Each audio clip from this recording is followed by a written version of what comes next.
Good Tuesday morning. It is the 9th day of April, just a little after 10 o'clock here on the KGNS Digital News Desk. Thank you so much for joining us the day after the big Great American Eclipse, the solar eclipse, whatever you want to call it. It's all over with. Thank you so much for joining us throughout the day yesterday for all of our Great American Eclipse coverage. And thank you for joining us this morning. We're live to the website at kgns.tv, live to the KGNS app. We're also live to the KGNS YouTube channel. So thank you very much for watching us this morning. Yolanda Villarreal is here. She always is with us on all. Yolanda does just about every show on KGNS Telemundo that we have.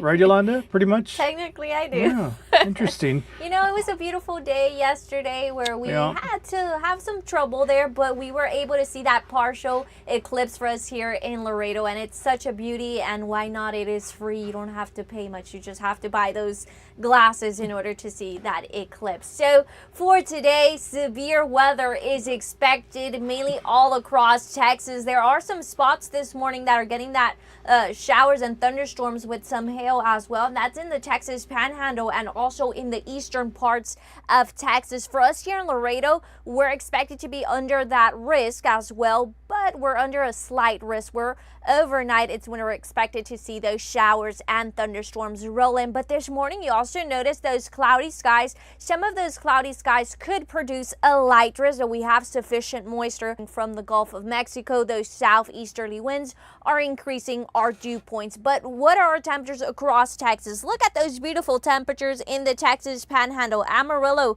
39, and then we do see all the way down into El Paso in the low 50s. Then from Del Rio all the way into San Antonio and Austin in the 70s. Dallas is in the 60s. Then we do see that Houston, those temperatures are kind of reaching those 80-degree temperatures. So from Houston all the way down into Corpus Christi in the upper 70s. For us here, it's the same story, and it feels like a summer morning, and it's going to be a summer day for us. We do see our current temperatures ranging in the 80s in our viewing area. Also, mainly everybody in the upper 70s, and we do see that our dew points are in the 70s. This is also helping it feel humid outside, and also it's going to continue to feel like this. But then later on, around 3 p.m., we're going to notice that wind shift. Our winds are going to be from the northwest, and why is that? We're having a cold front starting to approach our area, and that's when we're going to see that wind shift. But right now we do see those winds about 3 to 10 miles per hour. It's expected to be a breezy day.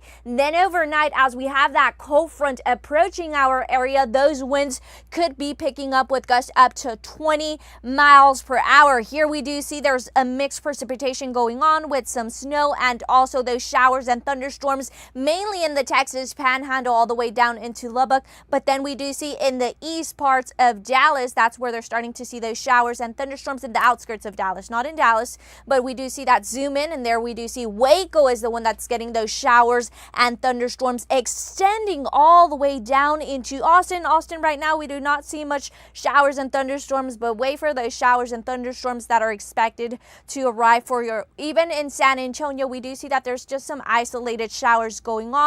And then this is that severe weather that is expected for us here in Texas. So from Dallas all the way down into San Antonio, Laredo, Corpus Christi, Houston, for us, we're under that slight risk. So for us, we could get some showers and thunderstorms that could produce heavy rainfall at times, and also that possibility of some hail. For us, it's expected mainly overnight around 10 p.m. continuing into Wednesday morning. For Wednesday morning, we're looking at a slight chance being at a 20%, but overnight it would be at a 50%, and then that enhanced risk extends all the way into Louisiana. For them, they could expect some hail as well. So moving on, for us throughout the day, our temperatures are expected to increase into the 90s, and also lots of sunshine for us this afternoon.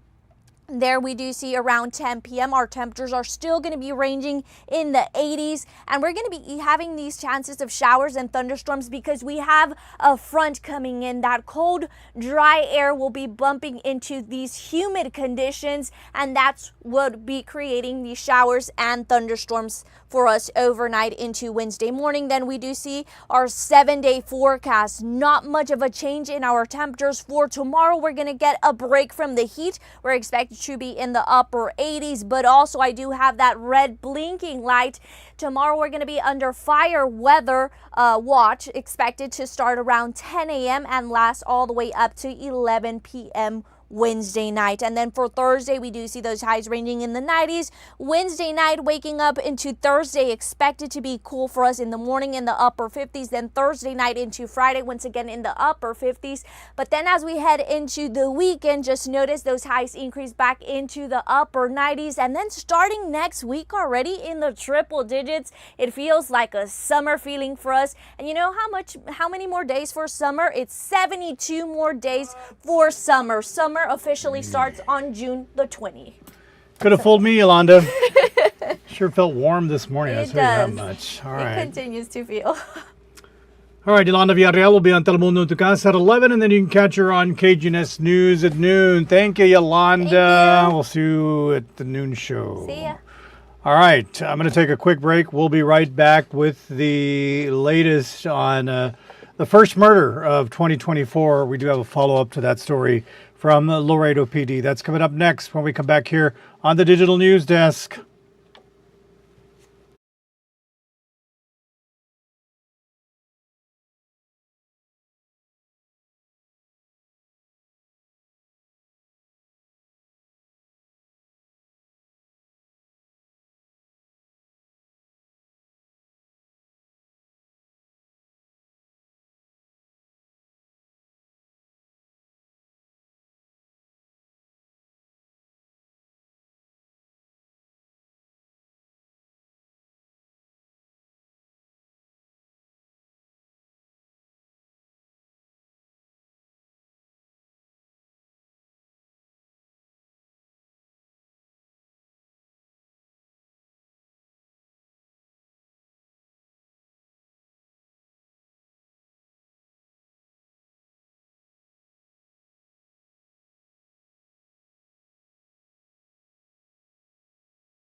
Okay, we are back here live on the KGNS Digital News Desk. Thank you so much for staying with us this morning. Let's see here. Let's go ahead and get into your news this morning.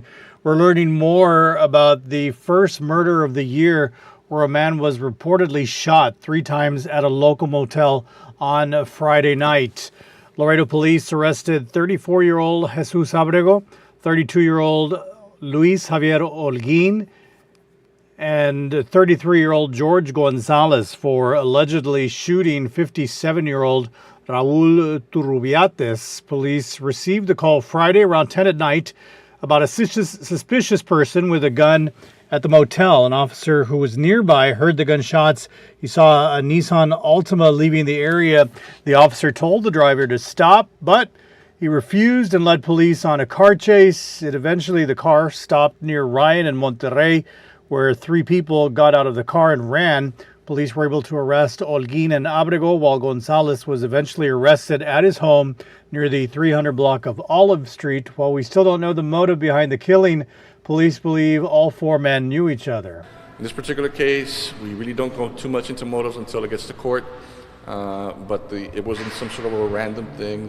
The perpetrators and the victim did know each other through what relationship they had, but they were known to each other. So for right now, it's still kind of an ongoing process, collecting a lot of evidence, but they did find a lot of pieces of evidence. Well, Baeza adds that the victim was shot twice in the upper body with murder.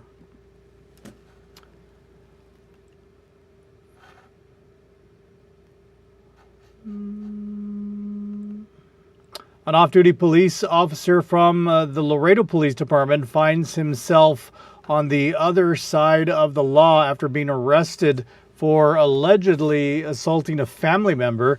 Anthony Whitehawk Cabello is now facing charges. Around midnight, police responded to a 911 call reporting assault at the 11,000 block of Camargo Drive. She identified the person as Officer Cabello.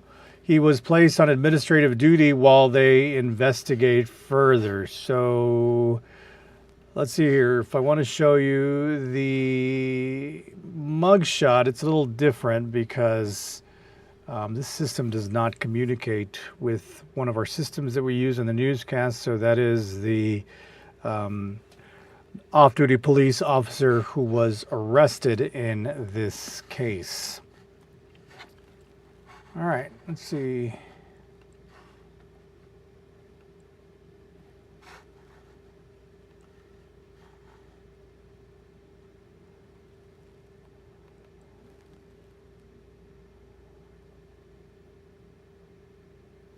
And a man is facing multiple charges for allegedly driving drunk with 4 children in the vehicle. Now, give me a second while I pop up this mugshot.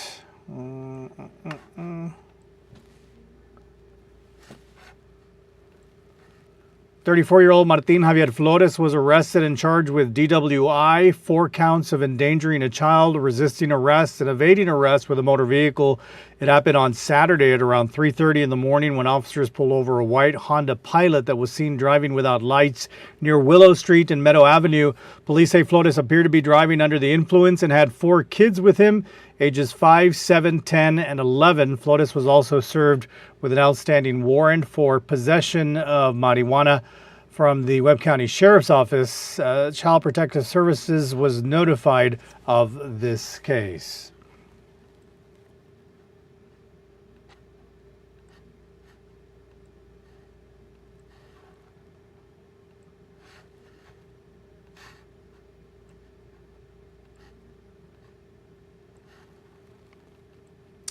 Just this case, I don't have the map, but several doses of Narcan save a man's life from a potential overdose. This happened last Thursday when sheriff deputies were called out to the 1400 block of Orquídea Street. This is in Rio Bravo.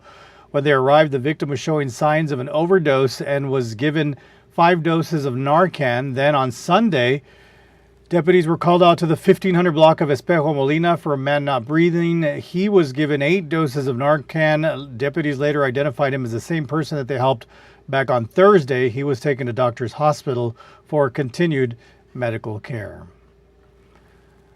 Okay. While the eclipse might have come and gone and Laredo got to witness a portion of it, but Eagle Pass was one of the many Texas cities to get the full total solar eclipse. KGNS Plus and our parent company, Gray Television, found great importance in that, so we sent the team out to the town just 2 hours north of Laredo to check out this momentous occasion. KGNS Digital News Desk viewers were able to catch a glimpse of complete darkness, not only in South Texas, but as far north as Niagara Falls. Here's a quick recap of yesterday's events. It started bright and early with our team consisting of reporter and weekend anchor Lisa Ligarza and chief meteorologist Richard Heatwave Burler heading to Eagle Pass, Texas, specifically Maverick County Lake. Before the big event, there was some concern about how the weather would fare. Thinking we have a chance of seeing the eclipse. Eagle Pass is in the path of totality, so our parent company Gray Television's 24/7 digital show, Local News Live, tuned in with them to catch the complete darkness. Heatwave even counting down to the start. 2, 1, 0. And end. In 10 seconds, the sun will start to emerge again. Being that this event won't be seen for another 20 years, we heard from people in the path of totality on their unique experience. I like it so much. It was emotional. It was an incredible experience for me. And as I said, because it is my birthday, it's double. It doubles the experience even. KGNS Plus contributed to Local News Live's coverage, which spanned from South Texas to the Northeast. This is unlike anything I have ever seen. We are in totality right now. You can see the corona coming off the sun. Again, we are in Erie, Pennsylvania. There are hundreds of people here experiencing this absolute phenomenon. 3:30 in the afternoon. We don't have sunset for another few hours usually. And it's just a city at night. It looks like it's just over there. The nightlife is going crazy.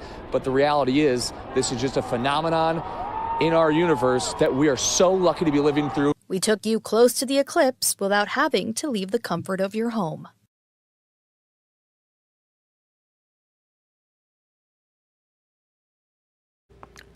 Meanwhile, the spectacle drew crowds of people to the heart of downtown Laredo. Dozens of Laredoans made their way to the historic Casa Ortiz, where a watch party welcomed the eclipse with music, food, and an international view. Many there said they felt joy and excitement to take part in the big moment, especially in that kind of a setting. This is a gift from nature. It is. Some people believe it as a miracle, a change, it's spiritual or not. It's beautiful. Hopefully Laredo enjoyed it and felt when it got all dark in the middle of the day. It's really, for me, it's a miracle. Organizers said they had more than 200 people attend the watch party. And from there we go to the schools as our Christian Del Rio, he checks in with a group of local students in this package. Christian? It was an experience like no other for many students in United, Zapata, Webb Consolidated, and Laredo ISD were able to gaze up at the sky and see the eclipse. It's really, amazing because it's something that has to do with space, and space is just like something that we haven't really fully comprehended yet. So being able to see something like this again in our lifetime is just like, it's a wow factor for me. It's definitely, I'd say a once in a lifetime, thing that you get to experience, and especially us in Laredo, we got lucky. We're pretty close to where the total eclipse is gonna occur. Martin High School students like Athena and Derek gathered at Laredo ISD Shirley Field for their first experience with this type of phenomenon. Dr. Larry Miller Jr., Martin High School instructor, says it was fun to take the lessons outdoors. This experience is phenomenal, especially for our students that they experience firsthand what a solar eclipse is. Okay, many of them haven't not even experienced it before. Okay, that normally we don't have this experience in our classrooms. Students were also seen taking some notes as they say this was a unique and valuable educational experience. Regardless of the eclipse, all school districts in Webb County and Zapata did had regular school class schedules. For KGNS News, I'm Christian Del Rio. Thanks, Christian. Well, in order to see the eclipse, students had to get a signed permission slip from a parent or a legal guardian. Okay, we are going to switch gears now. We are nearing the start of the runoff elections. And gearing up for that, the Webb County Elections Administrator went before Commissioner's Court on Monday, asking for approval to finalize early voting sites. Our Salma Lozano has the details on the new locations. Salma?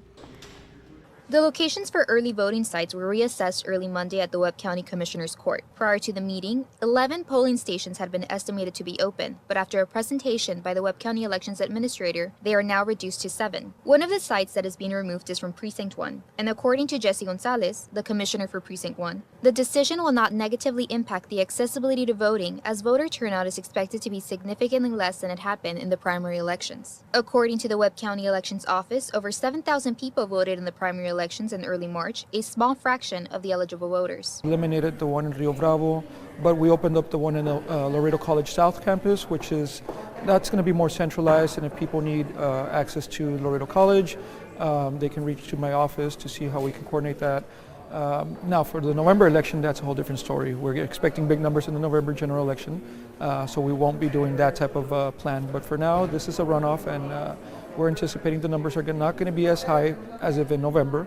The consolidation of certain locations to more central polling stations arose because, according to the Webb County Elections Administrator, not all precincts in Webb County are expected to have a runoff election, making it unnecessary to have as many sites open. Some sites that I was averaging about 10 voters a day, and just looking at the cost efficiency, also looking at the races that are in the runoff, and if we were getting 10 voters a day, it was probably going to be a lot less because it was in districts that did not have the runoff. Popular election sites such as Billy Hall, the City Hall Annex, and the Laredo Fire Department on Del Mar will remain open. Early voting for the runoff elections will begin on May 20th and continues through the 24th. For KGNS News, Salma Lozano.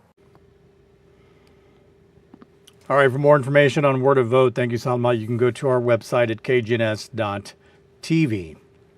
Just a couple of other things for you. I need to switch this. And switch this and do that.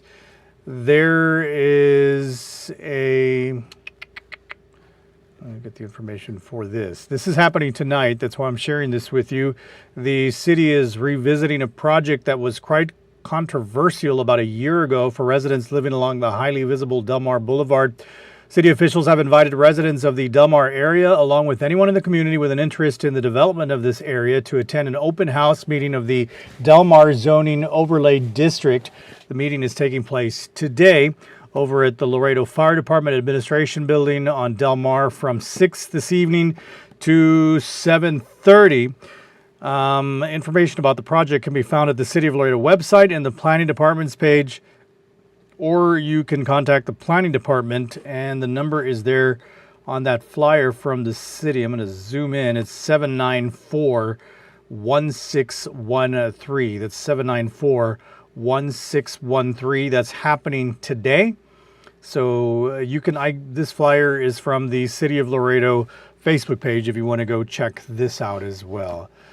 And then there is a job fair happening tonight over at, well, it's actually this afternoon. Oops, wrong button. This is going to be over at Elias Herrera Middle School. This is a UISD job fair. They're starting to get ready for the upcoming school year. They've got all sorts of positions available. This job fair is from 4 to 6 this afternoon. Again, at Elias Herrera Middle, that's the old United High School on McPherson. David Canales, a couple of other representatives from HR were here this week. And just a heads up, there's going to be representatives from every campus at this job fair. So be prepared, come with a resume, come dressed to impress, and be ready to interview on the spot. They can't hire you on the spot because through the district you do have to go, if you did get offered a position, you have to go through a background check and so forth and so on. So all of that takes time, but you can definitely interview with folks, meet with folks from campuses, and again, all these positions available. Also, it's helpful if you go to the website uisd.net and apply for an application, but you don't have to. You can just show up today from 4 to 6 for more information. Okay, and finally, this was the scene at Quickie Bakery yesterday. They've done it again. I don't know if you've been following them, but they have been doing specialty conchas, and yesterday was no exception. These were solar conchas. The week prior, they did autism conchas. They had the puzzle logo that we see for autism awareness, and I noticed this week they're doing star conchas, but they definitely got into the act of the eclipse yesterday with these solar conchas. So there you go. Okay, that's going to do it for me. I will see you on KGNS News at noon. Then I'll see you again at 6 o'clock in the morning tomorrow on KGNS, and then we'll be right back here at 10 o'clock. Thanks for watching on the website, on the app, and on the YouTube channel. Thank you all so much, and have a blessed rest of your Tuesday.